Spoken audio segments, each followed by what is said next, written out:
거룩한 예배로 나오신 성도님들을 주님의 이름으로 환영합니다. 우리 하나님 아버지의 품에서 참된 안식을 누리는 시간이 되기를 주의 이름으로 기원합니다. 함께 예배합니다. 하나님께 예배하는 사람은 용과 진리로 예배해야 합니다. 아멘.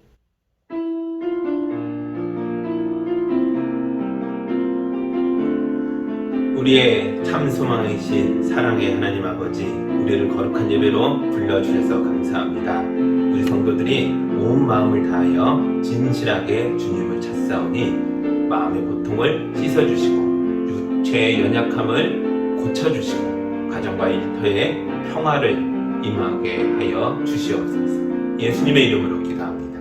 아멘. 우리 한 주간의 삶을 되돌아보며 거룩하신 주님 앞에 왔으나 하나님 앞에 온전하게 서기에 부끄러운 것들이 있다면 이 시간 다 고백하고 용서받는 기도를 함께 드리겠습니다.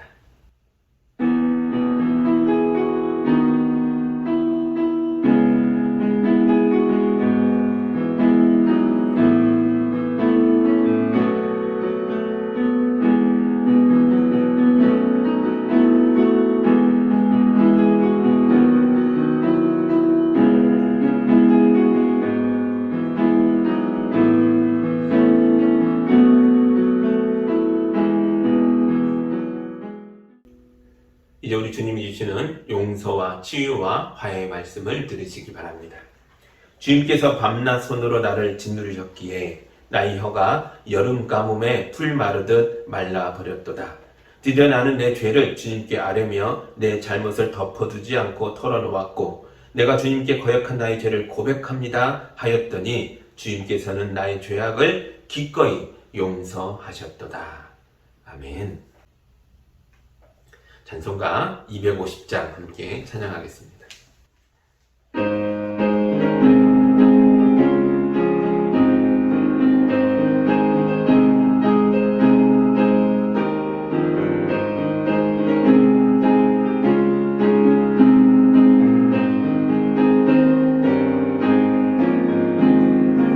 그의 십자가 보혈로 죄 씻음 받기를 원하네.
오늘 우리에게 주시는 하나님의 말씀은 로마서 8장 26절에서 30절입니다. 제가 봉독할 때 함께 보시기 바랍니다.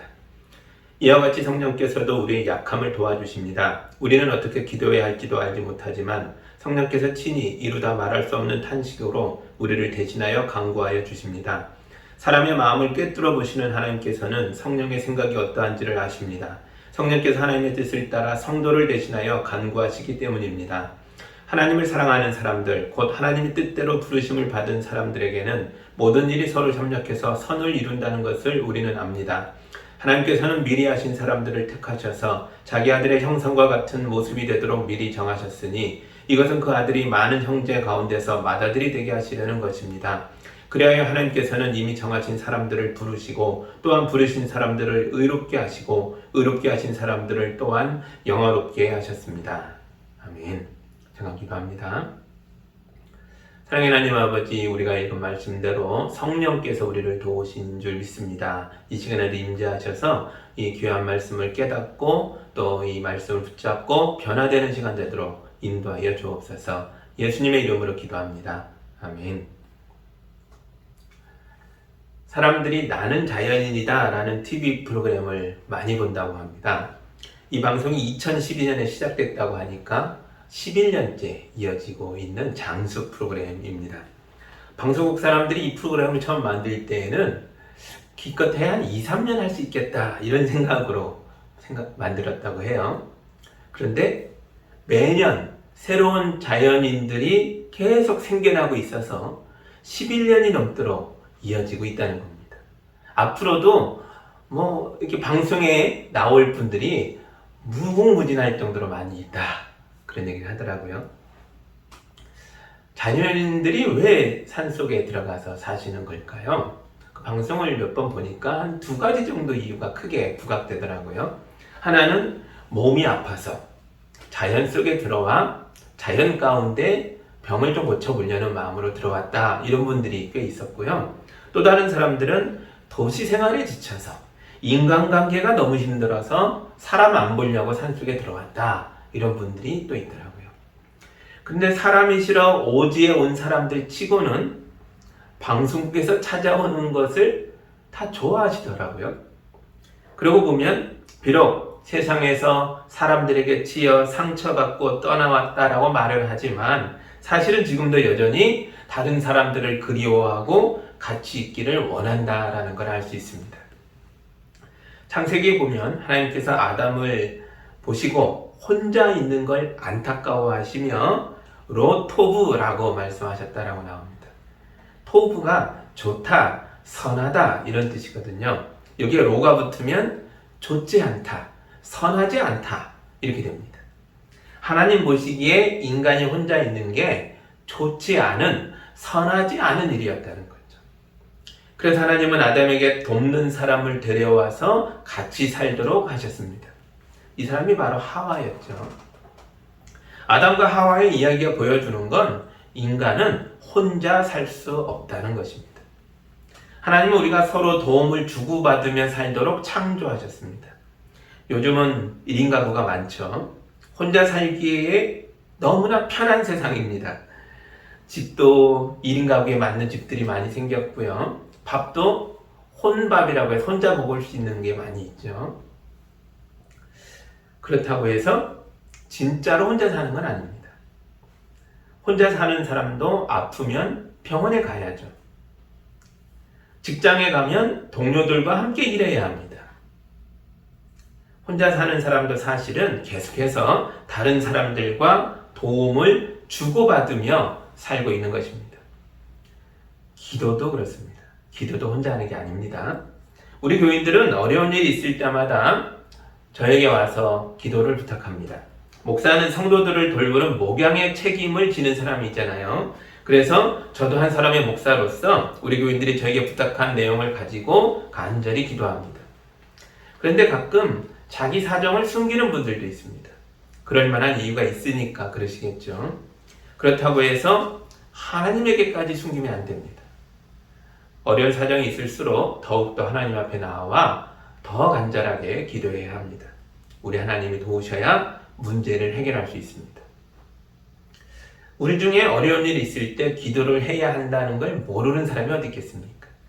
그런데 실제로는 진짜로 기도하는 사람이 많지 않습니다. 심지어 목사에게 기도를 부탁하고 간 사람조차도 자기는 기도를 하지 않는 경우가 종종 있습니다. 그래서 우리는 성령님의 도우심을 받아야 합니다. 오늘 본문에서는 성령님께서 우리의 기도를 도와주신다고 기록하고 있습니다. 26절입니다. 이와 같이 성령께서도 우리의 약함을 도와주십니다. 우리는 어떻게 기도해야 할지도 알지 못하지만 성령께서 친히 이루다 말할 수 없는 탄식으로 우리를 대신하여 간구하여 주십니다.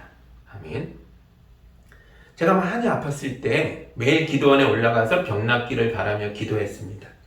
그런데 처음 몇 달은 기도하러 와 있는데도 기도가 어렵더라고요.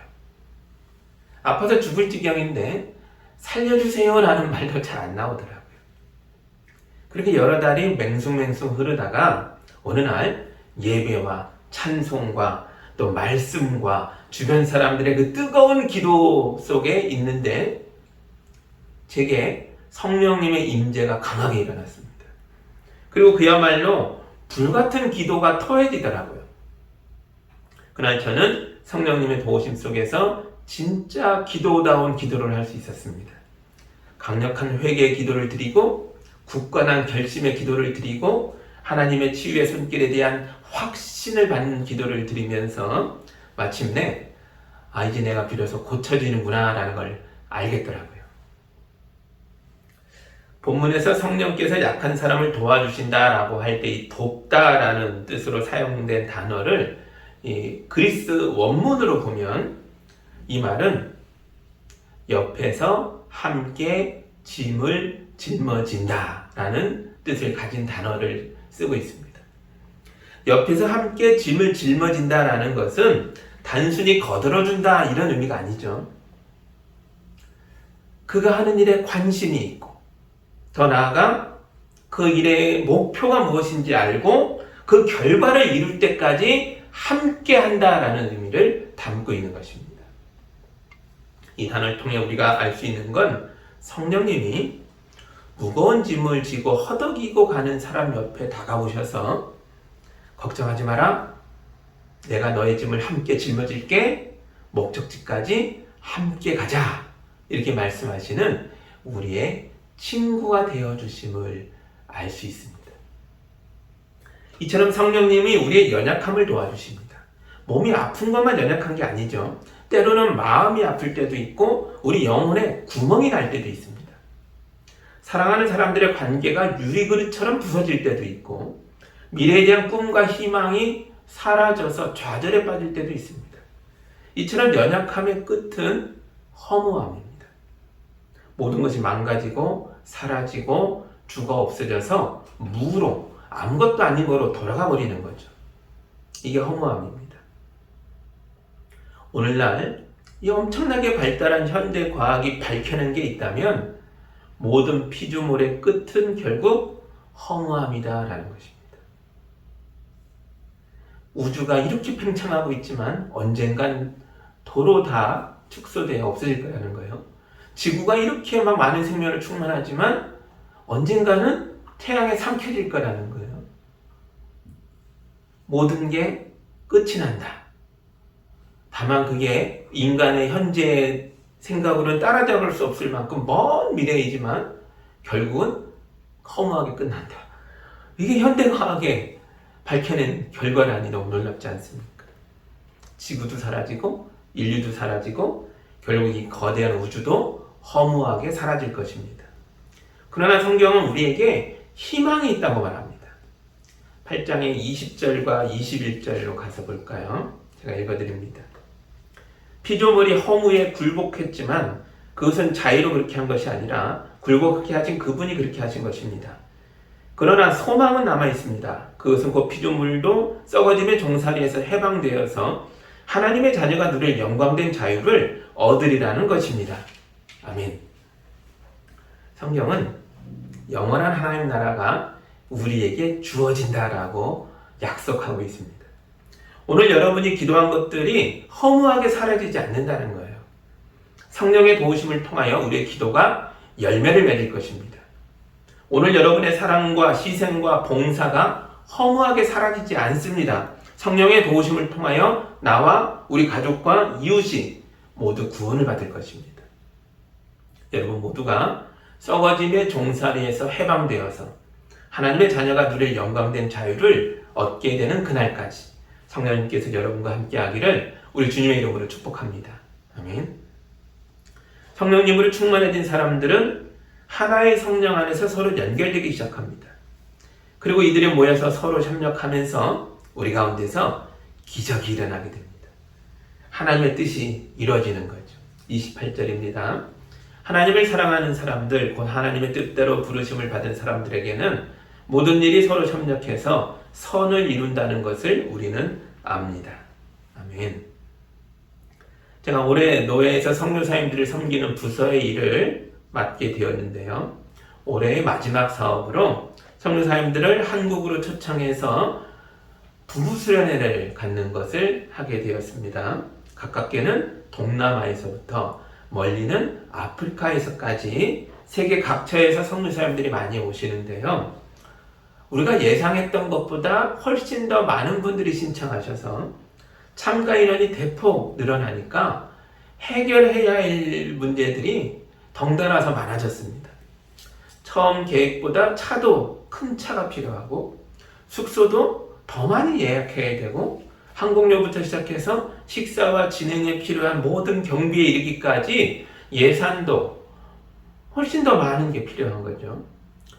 상황이 이렇게 커지니까 우리 부서만으로는 감당하기가 어려워졌습니다. 그래서 우리의 어려운 상황을 주변에 알렸습니다. 그랬더니 생각하지 못했던 분들이 나타나셔서 우리를 도와주십니다. 차량이 부족하니까 큰 차를 빌려주는 분이 나타나고 숙소가 부족하니까 아주 좋은 리조트를 저렴하게 예약해주는 분들이 나타나고 경비가 부족하니까 후원하는 교회들이 생겨났습니다. 제가 어떻게든 혼자 해보려고 했다면 결국 실패했겠죠. 그러나 우리가 주변에 우리의 사정을 알리고 도움을 요청하자 예수 안에서 여러 사람들이 우리와 연결되면서 협력하여 선을 이루는 역사가 나타난 것입니다. 여러분도 선교사님들에게 휴식과 위로와 기쁨을 제공하는 사역이 잘 진행될 수 있도록 함께 기도하여 주시기 바랍니다. 우린 연약합니다. 우린 능력이 없습니다. 우리는 부서지기 쉬운 질그릇들입니다. 그래서 우리가 혼자서는 절대로 하나님의 일을 감당할 수 없습니다. 그러나 하나님의 사람들이 모여 서로 협력하면 거대한 힘이 만들어집니다. 하나님의 역사와 능력이 우리를 통해 일어나는 것입니다. 이렇게 하나님 사람들이 모여 있는 걸 우리가 교회라고 말하죠. 하나님은 우리를 교회로 부르셨습니다. 30절 볼까요? 그래야 하나님께서는 이미 정하신 사람들을 부르시고 또한 부르신 사람들을 의롭게 하시고 의롭게 하신 사람들을 또한 영화롭게 하셨습니다. 아멘. 하나님이 우리를 교회로 부르신 건 우리로 하여금 예수님을 닮게 하기 위해서입니다. 하나님은 우리가 예수님을 닮아서 작은 예수처럼 살기를 원하십니다. 누군가를 닮으려면 그 사람 가까이 가 있어야죠. 우리가 예수님을 닮으려면 예수의 몸인 교회에 들어와 있어야 합니다.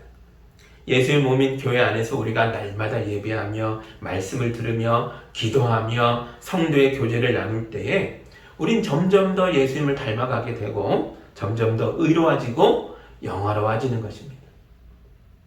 예를 들어 우리가 개인적으로 선교사님을 후원하려면 너무 버겁잖아요. 그러나 교회로 모여서 교회 이름으로 선교사님들을 후원했더니 우리가 지난 18년 동안 교회 창립일로부터 오늘에 이르기까지 선교사님들을 계속 후원할 수 있었죠. 지금도 우리가 향기기금도 만들어 어려운 이웃들을 돌보고 있습니다. 허무함으로 가득한 세상에서 우리가 교회로 모여 생명의 역사를 만들어가고 있는 것입니다. 코로나가 한창일 때 미국과 유럽에서는 마스크를 쓰는 걸 거부하는 남자들이 꽤 있었습니다. 이 사람들에게 왜 마스크를 거부하냐 물어봤더니 마스크를 쓰면 연약해 보일까봐 그게 싫다 이런 대답을 했다는 거예요. 그러다가 사람들이 자꾸 죽어나가는 걸 보고 그때서야 비로소 마스크를 쓰기 시작했다는 겁니다. 오늘날 우리 이웃 중에도 똑같은 이유로 예수님을 거부하는 사람들이 있습니다. 스스로 강하다고 생각하는 사람들은 복음을 듣고도 잘 반응하지 않고 교회로 초청해도 잘 오지 않습니다. 하나님을 믿는 것, 교회에 오는 것, 예수 믿고 기도하고 살아가는 것, 이게 너무 약해 보인다는 거예요. 그게 이유라면 저는 기꺼이 더 연약해지겠습니다. 제가 연약하면 연약할수록 우리 하나님께 더 가까이 갈 수 있으니까요. 사도 바울은 한 발 더 나아가서 자기의 연약함은 곧 축복이라고 말했습니다. 고린도후서 12장 9절과 10절의 말씀을 읽어드리겠습니다. 그러나 주님께서는 내게 이렇게 말씀하셨습니다. 내 은혜가 네게 족하다. 내 능력은 약한 데서 완전하게 된다. 그러므로 그리스도의 능력이 내게 머무르게 하기 위하여 나는 더욱더 기쁜 마음으로 내 약점들을 자랑하려고 합니다. 그러므로 나는 그리스도를 위하여 병약함과 모욕과 궁핍과 박해와 곤란을 겪는 것을 기뻐합니다. 내가 약할 그때에 오히려 내가 강하기 때문입니다. 아멘. 우리가 약해지면 약해질수록 하나님의 능력이 우리 안에서 더 강하게 나타날 것입니다. 그러니 이런 사람을 세상이 어떻게 이기겠습니까? 세상이 우리 몸을 병들게 하고 허무함으로 우리 마음을 공격하고 궁핍함으로 우리를 곤란하게 하고 죽음으로 우리의 생명을 위협한다고 해도 우리는 이 세상에게 지지 않습니다. 세상이 우리를 이길 수 없습니다. 왜냐하면 하나님의 능력이 우리 안에서 역사하고 있기 때문입니다. 우리는 혼자가 아닙니다. 하나님의 거룩하신 영이 성령께서 우리와 함께하고 계십니다. 그래서 우리는 연약하기에 오히려 더 강합니다. 성령이 우리 가운데서 가장 낮은 자리, 우리의 나약함의 뿌리가 있는 곳에서부터 일하고 계십니다. 우리가 이미 얼어붙어 기도할 수 없을 때에도 성령님은 말로 표현할 수 없는 깊은 탄식으로 우리를 위해 기도하십니다. 그러므로 우리는 세상을 두려워하지 않습니다. 오히려 세상이 우리를 두려워할 것입니다. 오늘 본문에서도 세상이 하나님의 사람들을 대적할 수 없다고 말합니다. 31절입니다. 그렇다면 이런 일을 두고 우리가 무엇이라고 말할 수 있겠습니까? 하나님이 우리 편이시면 누가 우리를 대적하겠습니까? 아멘. 몸에 병들어도 우린 병자가 아니라 하나님의 백성입니다. 사람들에게 무시를 당했다고 해도 우린 약자가 아니라 하나님의 자녀입니다. 지금 당장 이 땅에서 돈이 없어서 곤란하다고 해도 우리는 그저 가난한 사람이 아니라 마침내 하나님 나라를 상속으로 받을 상속자들인 것입니다. 여러분, 하나님이 우리 편이십니다. 하나님이 우리 아버지십니다. 누가 우리를 대적하겠습니까? 오늘 본문은 31절부터 39절에 이르기까지 계속해서 우리에게 질문을 퍼붓습니다. 누가 우리를 대적하겠습니까? 누가 감히 우리를 정죄하겠습니까? 누가 우리를 그리스도의 사랑에서 끊을 수 있겠습니까? 환난입니까? 곤고입니까? 박해입니까? 굶주림입니까? 헐벗음입니까? 위협입니까? 또는 칼입니까? 계속 우리에게 질문을 퍼붓습니다. 오늘 우리가 성령의 임재를 깨닫고 마음 깊이 영혼 깊숙한 곳에서 올라오는 고백으로 예스라고 대답할 때까지 하나님이 질문하시는 겁니다. 사도 바울은 자기가 자랑했던 강함이 부서져서 약함의 밑바닥까지 내려가 본 사람입니다. 그리고 그곳에서 주님을 만나고 성령의 도우심으로 다시 일어난 경험이 있습니다. 이제 그는 세상에 두렵지 않습니다. 그래서 사도 바울이 이 모든 질문에 대해서 예스라고 대답합니다. 37절에서 39절입니다. 그러나 우리는 이 모든 일에서 우리를 사랑하여 주신 그분을 힘입어서 이기고도 남습니다. 나는 확신합니다. 죽음도 삶도 천사들도 권세자들도 현재일도 장래일도 능력도 높음도 깊음도 그 밖에 어떤 피조물도 우리를 우리 주 예수 그리스도 안에 있는 하나님의 사랑에서 끊을 수 없습니다. 아멘. 이제 우리 차례인 줄 믿습니다. 누가 우리를 대적합니까? 누가 여러분을 정죄하겠습니까? 아무도 못합니다. 몸의 연약함과 마음의 깨어짐과 영혼의 상처가 우리를 죽이지 못합니다. 세상의 그 어떤 피조물도 예수 안에 있는 우리를 공격하지 못하고 하나님의 사랑에서 우리를 끊을 수 없습니다. 우리는 하나님의 자녀입니다. 여러분 모두가 성령님의 도우심 가운데 하나님의 뜻을 이루며 주님의 몸된 교회를 세우며 가족과 이웃을 구원으로 인도하는 성도들이 다 되시기를 주님의 이름으로 축복합니다. 아멘. 기도하겠습니다. 하나님 감사합니다. 우리 연약함의 뿌리까지 내려오셔서 우리 붙들고 말할 수 없는 탄식으로 우리를 위하여 기도하여 주셔서 감사합니다. 성령님의 그 탄식을 우리가 붙들고 하나님의 뜨거운 사랑과 예수 그리스도의 십자가의 은혜를 통해 우리가 달라지었습니다. 세상의 그 모든 어려움에서도 눌리지 않고 일어납니다. 주여 우리에게 능력을 더해 주셔서 세상의 이 어려움에서도 믿음으로 나아가 승리자의 삶을 살도록 인도하여 주옵소서.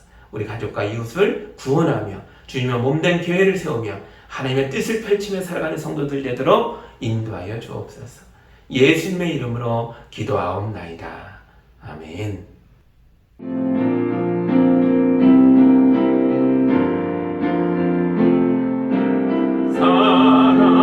사랑의 나는 있는 곳에 하나님께서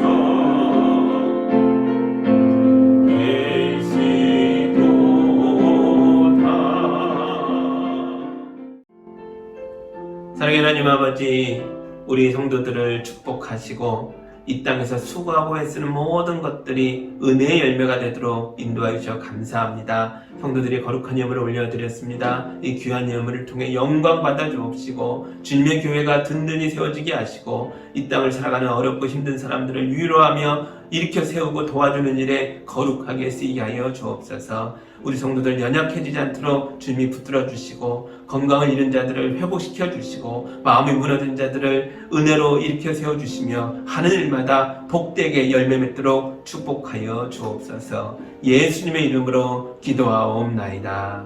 아멘.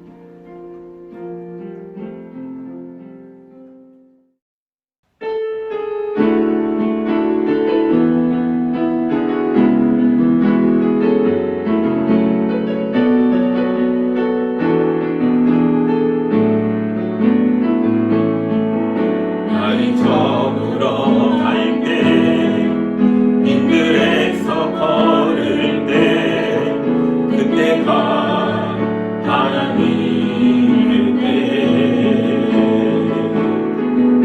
내 힘으로 안 될 때 빈손으로 걸을 때 내가 고백해 여호와 이래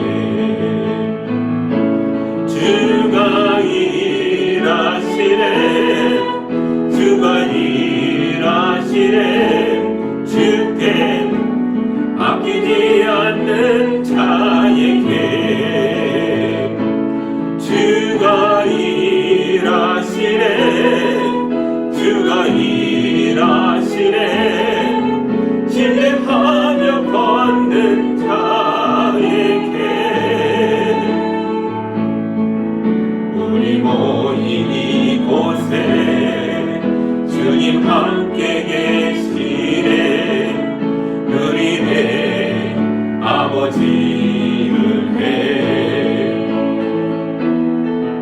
적은 떡과 물고기 내 모든 걸 드릴 때 모두 고백해 여호와 이래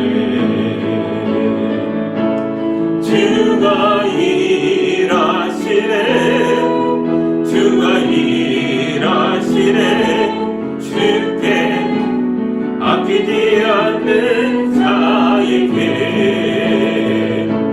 주가 일하시네 주가 일하시네 신뢰하며 걷는 자에게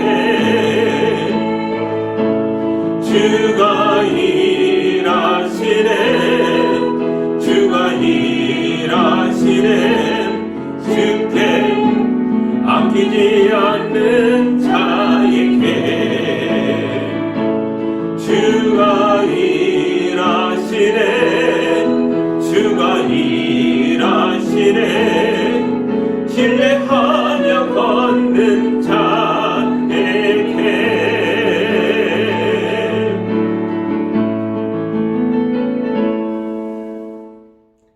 이제는 우리 주 예수 그리스도의 은혜와 우리 하나님 아버지의 크신 사랑과 성령님의 도와주시고 함께 하시니 주의 말씀으로 아멘하고 이제 성숙한 성도 되기 위하여 주님과 약속한 날을 기억하며 예배하며 말씀으로 거듭나는 성도들과 가정과 삶의 터전 위에 이제로 조영까지 함께 하기를 간절히 축원하옵나이다. 아멘.